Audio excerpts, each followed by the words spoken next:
राधे राधे प्रिय भक्तरू, जय शिवशंकर, जय मां पार्वती। प्रिय भक्तरू, भगवान भोलेनाथ मां पार्वती की कृपा सदा आप और आपके परिवारजनों पे बनी रही। आप सभी का दिन शुभ और मंगलमय हो। आज आप स्मरण करेंगे संतान सप्तमी व्रत की कथा। संतान सप्तमी का व्रत, यह व्रत भाद्रपद माह शुक्ल पक्ष की सप्तमी तिथि के दिन धारण किया जाता है। इसे भोला भरर, फल सप्तमी, संतान सप्तमी आदि नामों से जाना जाता है। यह व्रत भगवान शिव, माता पार्वती की प्रीति बढ़ाने वाला तथा पुत्र प्राप्ति के लिए, पुत्र की रक्षा के लिए इस व्रत को धारण किया जाता है। संतान सप्तमी के दिन, इस दिन विशेष प्रकार से भगवान शिव, माता पार्वती का तथा साथ में शिव परिवार का पूजन करना चाहिए और संतान सप्तमी का डोरा या कंगन बना करके उसे धारण करना चाहिए। कथा आदि का श्रवण करना चाहिए। शिव चालीसा, शिव स्रोत आदि का पाठ करना या श्रवण करना चाहिए। इससे भगवान शिव जी प्रसन्न होकर अपने भक्तों के सभी प्रकार के मनोरथ को सिद्ध करते हैं। संतान इच्छुक भक्तों को संतान लाभ की प्राप्ति होती है तथा संतान की रक्षा और उन्नत होती है। तो आइए सुनते हैं संतान सप्तमी व्रत की कथा। तो प्रेम से बोलिए भगवान भोलेनाथ की जय, माता पार्वती की जय, सर्व देवी देवताओं की जय। बहुत समय पहले की बात है। एक बार भगवान श्री कृष्ण ने युधिष्ठिर को बताया कि किसी समय मथुरा में लोमस ऋषि आए थे।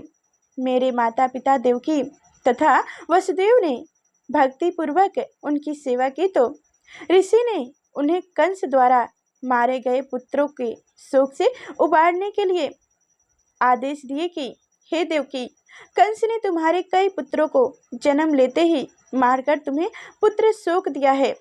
इस दुख से मुक्त होने के लिए तुम संतान सप्तमी का व्रत करो। राजा नहस की रानी चंद्रमुखी ने भी यह व्रत किया था, तब उनके भी पुत्र नहीं मरे। यह व्रत तुम्हें भी पुत्र सुख से मुक्ति करेगा। देवकी ने पूछा कि हे देव, मुझे व्रत का पूरी विधि बताने की आप कृपा करें ताकि मैं विधि पूर्वक व्रत संपन्न करूं। लोमस ऋषि ने उन्हें व्रत का पूजन बताकर व्रत कथा सुनाई।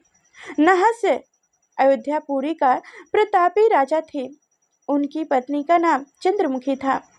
उनके राज्य में भी विष्णु दंत नामक एक ब्राह्मण रहता था।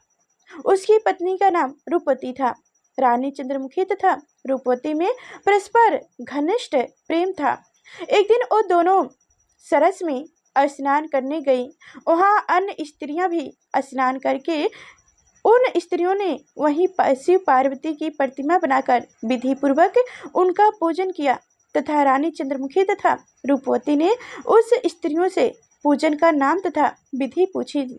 उन स्त्रियों में से एक ने बताया, हमने पार्वती सहित शिव की पूजा की है। भगवान शिव का डोरा बांधकर हमने संकल्प किया है कि जब तक जीवन रहेगा तब तक यह व्रत करती रहूंगी। यह मुक्त भरर व्रत सुख तथा संतान देने वाला है। इस व्रत की बात सुनकर उन दोनों सखियों ने भी जीवन पर्यंत इस व्रत को करने का संकल्प करके शिव जी का नाम का डोरा बांध लिया, किंतु घर पहुंचकर उस संकल्प को भूल गई। फलंत मुक्ति के पश्चात रानी बानरी तथा ब्राह्मणी मुर्गी की योनि में पैदा हुई। कालांतर में दोनों पशु योनि छोड़कर पुण्य मानुष योनि में आई। चंद्रमुखी मथुरा के राजा पृथ्वीनाथ की रानी बनी तथा रूपवती ने फिर एक ब्राह्मण के घर जन्म लिया। इस जन्म में रानी का नाम स्त्री तथा ब्राह्मणी का नाम रुवर्षा था। भूर्षा का विवाह राजा पुरोहित अग्निमुख के साथ हुआ। इस जन्म में भी उन दोनों में बड़ा प्रेम हो गया। व्रत भूलने के कारण ही रानी इस जन्म में भी संतान सुख से वंचित रही। पीड़ावस्था में उन्हें एक गूंगा तथा बहरा पुत्र जन्म लिया, मगर वह भी 9 वर्ष का होकर मर गया। भूरन ने व्रत को याद रखा था, इसलिए उनके गर्भ से सुंदर तथा स्वस्थ 8 पुत्रों ने जन्म लिया। रानी इसरेरी के पुत्र शोक की संवेदना के लिए एक दिन घोसर उससे मिलने गए। उसे देखते रानी के मन में डाह पैदा हुआ। उसने भूसर को विदा करके उनके पुत्रों को भोजन के लिए बुलाया और भोजन में विष मिला दिया। परंतु भूसर के व्रत के प्रभाव से उसका बाल भी बांका ना हुआ। इससे रानी को और भी अधिक क्रोध आया। उसने अपने नौकरों को आज्ञा दी कि भूसर के पुत्रों को पूजा के बहाने यमुना के किनारे ले जाओ और उन्हें गहरे जल में धक्का दिया जाए। किंतु भगवान शिव और माता पार्वती की कृपा से इस बार भी भूसक के बालक व्रत के प्रभाव से बच गए। परिणाम रानी ने जल्लादों को बुलाकर आज्ञा दी कि ब्राह्मण बालकों को वध स्थल पर ले जाकर मार डालो। किंतु जल्लाद द्वारा बेहद प्रयास करने पर भी बालक ना मर सके। यह समाचार सुनकर रानी को बहुत ही आश्चर्य हुआ। उसने भूसक को बुलाया, सारी बातें बताई और फिर क्षमा याचना करके उससे पूछी कि हे सखी, किस कारण तुम्हारे बच्चे नहीं मर पाए। भूसक बोली, क्या आपको पूर्व जन्म की बात स्मरण यानी कि याद है। रानी ने आश्चर्य से कहा, नहीं, मुझे नहीं याद है। तो कुछ भी याद नहीं है। तब उसने कहा कि सुनो, पूर्व जन्म में तुम राजा नहुस की रानी थी और मैं तुम्हारी सखी। हम दोनों ने एक बार भगवान शिव का डोरा बांधकर संकल्प किया था कि जीवन पर्यंत संतान सप्तमी का व्रत किया करेंगे। किंतु दुर्भाग्यवश हम भूल गए और व्रत की अवहेलना होने के कारण विभिन्न योनियों में जन्म लेती हुई अब फिर मानुष्य जन्म को प्राप्त हुई है। अब मुझे इस व्रत की याद आई थी, इसलिए मैंने व्रत किया। इसी व्रत के प्रभाव से आप मेरे पुत्र को चाहकर भी नहीं मरवा सकती हैं।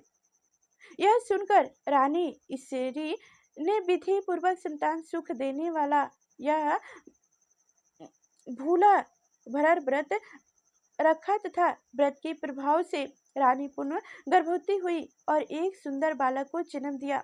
उसी समय से पुत्र प्राप्ति और संतान की रक्षा के लिए यह व्रत प्रचलित है।